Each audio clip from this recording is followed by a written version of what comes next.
ಸ್ನೇಹಿತರೆ, ಇದೀಗ ಯೂಟ್ಯೂಬ್ನಲ್ಲಿ ಹೊಸ ಅಪ್ಡೇಟ್ ಬಂದಿರುತ್ತದೆ.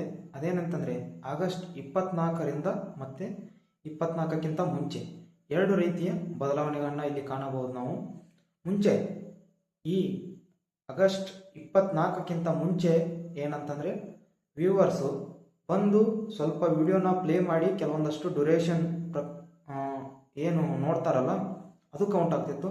ಇವಾಗ ಏನಾಗುತ್ತಂತಂದರೆ ಫಸ್ಟ್ ಆ ವಿಡಿಯೋ ಕ್ಲಿಕ್ ಆದರೆ ಸಾಕು, ಅದನ್ನು ಒಂದು ವ್ಯೂ ಅಂತ ಕನ್ಸಿಡರ್ ಮಾಡ್ತಾ ಇದ್ದಾರೆ. ಇದೇ ಆ ಅಪ್ಡೇಟು.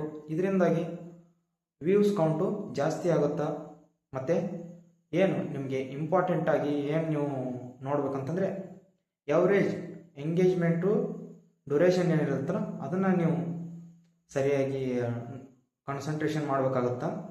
ಇದು ರೀಸೆಂಟ್ ಆಗಿರ್ತಕ್ಕಂಥ ಅಪ್ಡೇಟ್ಸು. ಇದರಿಂದ ಮೊನೆಟೈಸೇಷನ್ ಮತ್ತು ಎವರೇಜ್ ವಾಚ್ ಅವರ್ಸು ಅದೆಲ್ಲ ಸೇಮ್ ಇರುತ್ತೆ. ಅದರ ಮೇಲೆ ಏನಾದರೂ ಅಪ್ಡೇಟ್ ಮಾಡಿದ್ರೆ ಅದನ್ನು ನೀವು ನೋಡ್ಕೋಬೇಕಾಗತ್ತಾ, ಅದಕ್ಕೆ ತಕ್ಕಾಗೆ ವಿಡಿಯೋ ಮಾಡಬೇಕಾಗುತ್ತೆ.